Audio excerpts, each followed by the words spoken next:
Good morning, everyone. It is Wednesday, May 17th, 2023, and 4 days ago, on Mother's Day, we found this little munchkin in the middle of the road, on a busy road in Boston, and we stopped. We almost hit him, and there were cars driving by on the other side, and he was about to get smushed, and we grabbed him and we hung around for about 20 minutes trying to listen for the mother because he was chirping, calling for his mother, and we couldn't see any other signs of any other ducks anywhere.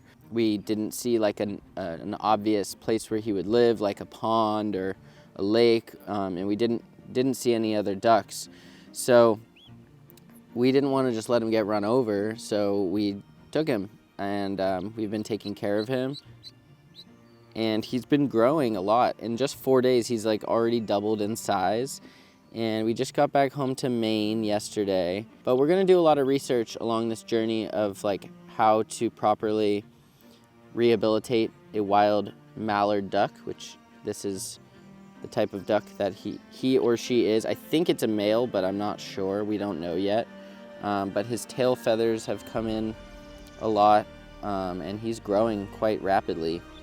So he's just a little cutie munchkin. We named him Lucky Ducky, because he almost got ran over by a car, and he's very lucky that we found him. And so now we're out. It's about 6:30 in the morning, and he kept me up all night, but also he slept really well with me on the couch. He just cuddled up next to me. I tried to leave him in his pen, but he wouldn't stop calling for us. He's very attached to us already. He has gotten very attached to us. He follows us around everywhere. He doesn't like to be alone. He loves cuddles and being pet. He likes swimming.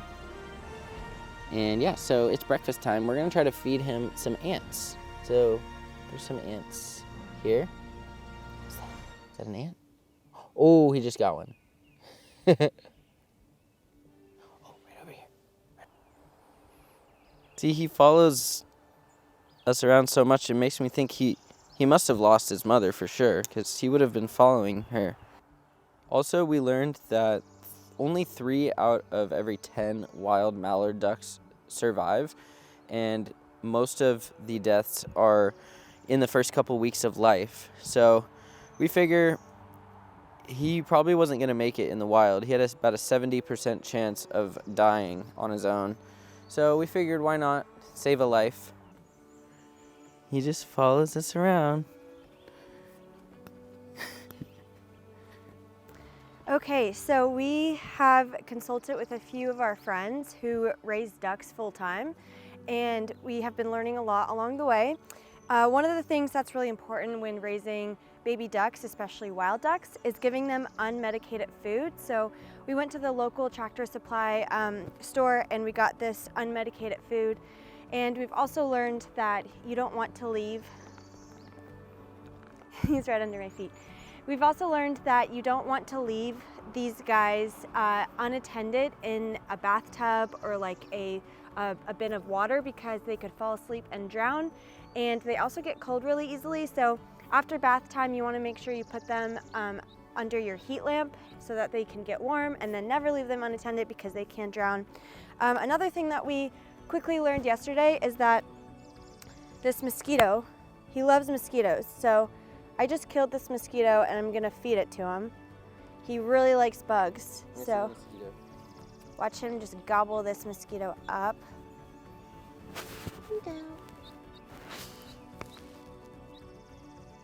He loves his protein. So we like to go forage ants and mosquitoes and flies around the house. But yesterday, he almost choked to death.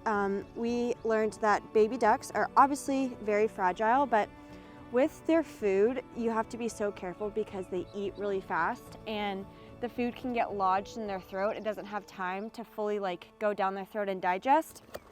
And so with this food that we have, Sorry, he's following me. Don't follow me. You call him. I don't know if he'll... Lucky.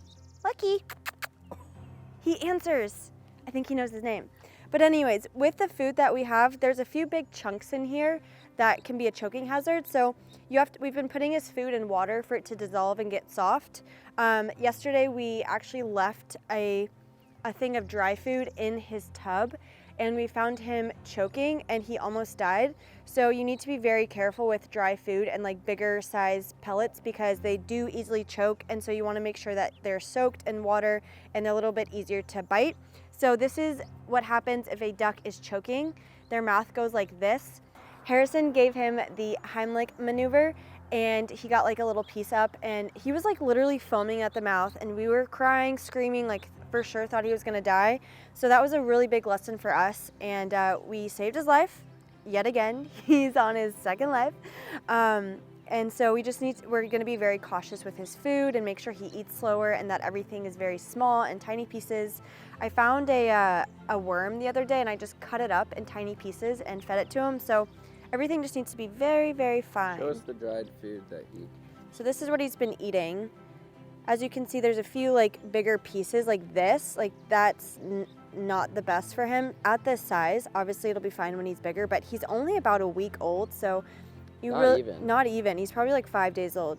So you just really need to make sure that, you know, you're giving him smaller pieces of food or letting it soak We let it soak. We let it soak. We just have this bin with a heat lamp and a stuffed animal because they do get lonely since he's by himself. So he loves this stuffed animal.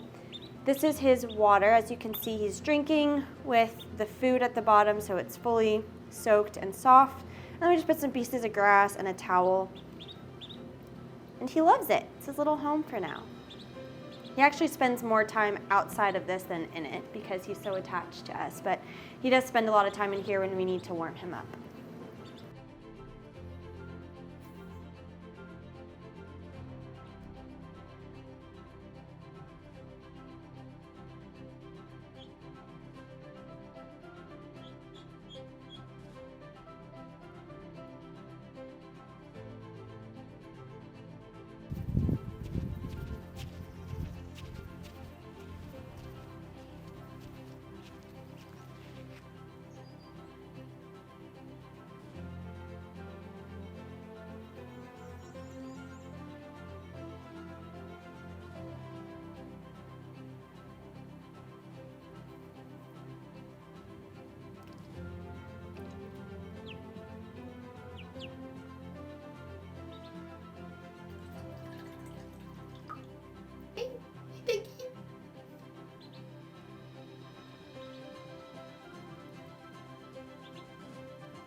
After no sleep the last 2 nights and just doing a lot of research, we've realized that the best thing for this little guy is going to be giving him back to a sanctuary where they rehab ducks and send him back into the wild. We want this guy to be a wild duck still. So we don't want to do him the disservice of domesticating him. We want him to be with other ducks in the wild and living his best life. So as hard as it is, he's staring at me right now.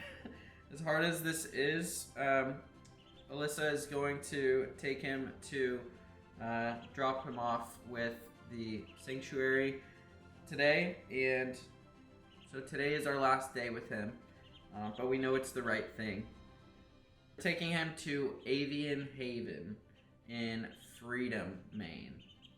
So, and they said maybe we'll be able to come when they release all of them together. He's gonna be with like 12 other baby ducks that are his age, and he's only less than a week old, so that's perfect. Hopefully he will just reintegrate back with them quickly. So this has been a beautiful experience, and I've really loved having him. I'm gonna miss him a lot. I'm like late to work right now, but I have to say bye to him. So anyway, thanks for watching.